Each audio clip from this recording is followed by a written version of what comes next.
Bonjour à tous et bienvenue une fois de plus sur le débat tech. Aujourd'hui, nous allons parler du développement web. Qu'est-ce que le développement web, d'où ça vient, etc.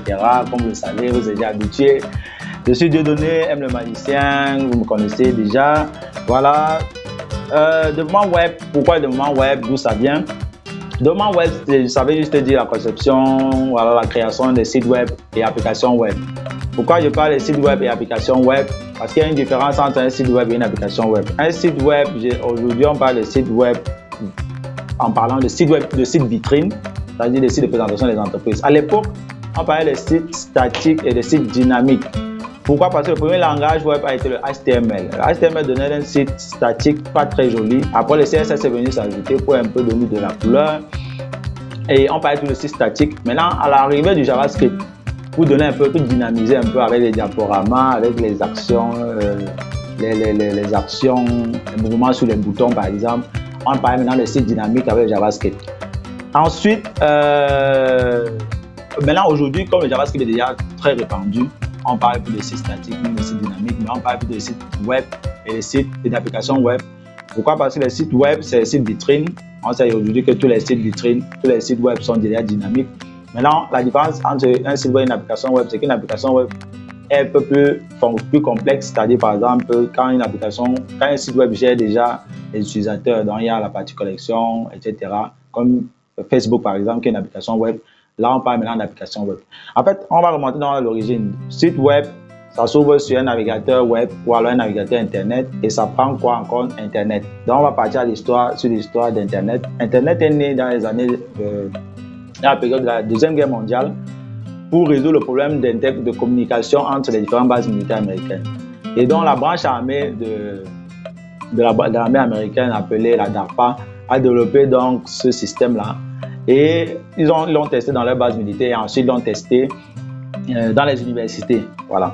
Quand ils ont maîtrisé dans le process, avant on appelait ça, le nom c'était Internet Work, maintenant après ça a donné ce que ça a donné, Internet. Donc, ils ont donc décidé, une fois qu'ils ont maîtrisé tout ça, de mettre ça à disposition du grand public. Pourquoi ils ont décidé de mettre ça à disposition du grand public? Il ne faut pas être naïf, ce n'est pas parce qu'ils nous aiment trop, mais c'est parce qu'ils ont compris que c'était un outil phénoménal. C'est la révolution du 21e siècle.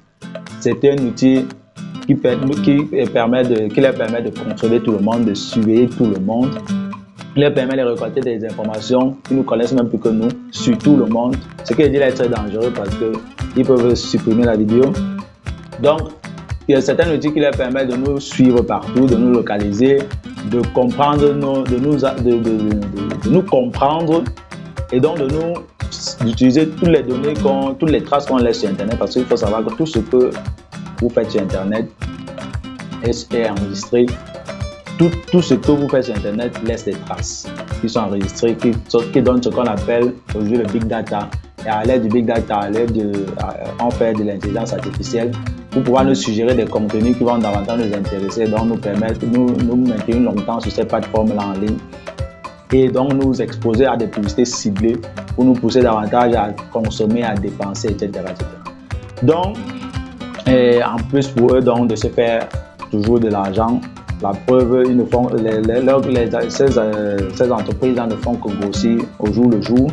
Et pour nous, de nous approprier au jour le jour, d'où la nécessité nous-mêmes d'apprendre cette technologie-là, qui sont déjà à la portée de tous, bien heureusement, et de profiter nous-mêmes de nos ressources au lieu de les dépendre à l'extérieur. Donc, on a donc compris ce que c'est qu'Internet. Ensuite, pour se connecter à Internet, il fallait passer par un navigateur Internet comme Google Chrome, comme Firefox. Et maintenant, pour meubler Internet, il a fallu développer des sites web et des applications web sur lesquelles les utilisateurs devront venir pour passer du temps sur Internet et pour qu'on les trace bien évidemment.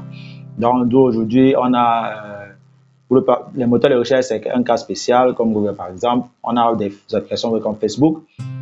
On a des sites web d'entreprise qui permettent aux entreprises d'être présentes, d'accroître leur notoriété auprès de leurs consommateurs, auprès de leurs clients, en ayant une présence en ligne, d'être retrouvés sur les moteurs de recherche lorsqu'on tape une recherche par exemple sur Google.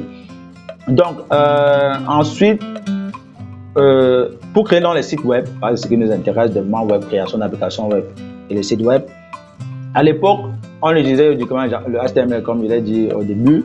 Après le CSS, après le JavaScript est venu. Maintenant, pour créer des applications web, à l'époque, on utilisait le PHP. PHP qui est le premier langage orienté serveur. D'ailleurs, Facebook à l'époque a été développé avec le PHP, en PHP. Donc, c'est le PHP qui permettait d'interagir avec une base de données. Voilà. Aujourd'hui, donc, le JavaScript, grâce à sa puissance, parce que le JavaScript permet de contrôler le DOM, le Document Object Model. Donc, c'est-à-dire tous les pixels d'un écran, le pixel étant la plus petite unité représentative d'une image. Donc, le JavaScript a tellement évolué que aujourd'hui, il est très puissant. Il permet de faire du front-end et du back-end. Le front-end, c'est ce que vous voyez, ce que tout le monde voit quand on ouvre un site web.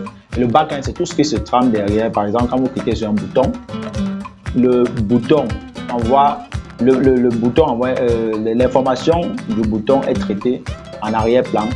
On ne le voit pas par le back-end. Et le résultat du traitement est renvoyé sur le front-end donc pour que vous le voyez. Donc aujourd'hui, pour toujours, en fait, comme je le disais, JavaScript est devenu très puissant et pour l'exploiter à fond, comme le JavaScript permet aujourd'hui de développer les sites web, les applications web, développer les applications mobiles, les applications PC, de faire tout en fait. Facebook a créé la librairie JavaScript la plus populaire appelée React.js. L'équivalent pour le mobile, c'est React Native, comme on l'a vu dans la vidéo de mon mobile. Et pour créer donc pour les applications web, les sites web, c'est le React.js, qui est une librairie JavaScript open source toujours, donc gratuite, fournie par Facebook, développée par Facebook.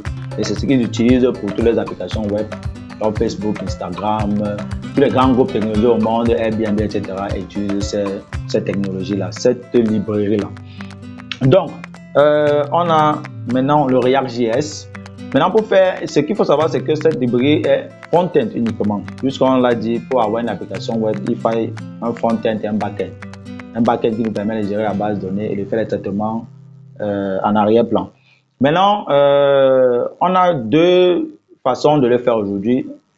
La façon démodée, c'est d'utiliser une librairie JavaScript pour le front-end comme React.js, une librairie pour le back-end comme Node.js et une base de données. Aujourd'hui, la stack la plus populaire démodée, c'est la stack main, c'est-à-dire MongoDB, Mongo Database pour la base de données, Express.js qui est une librairie de Node.js, React.js qui est la librairie front-end de Facebook et Node.js qui est une librairie pour le back-end. Donc Express.js et Node.js pour le back-end, React.js c'est pour le front-end et MongoDB c'est pour la base de données, database, la base de données, voilà.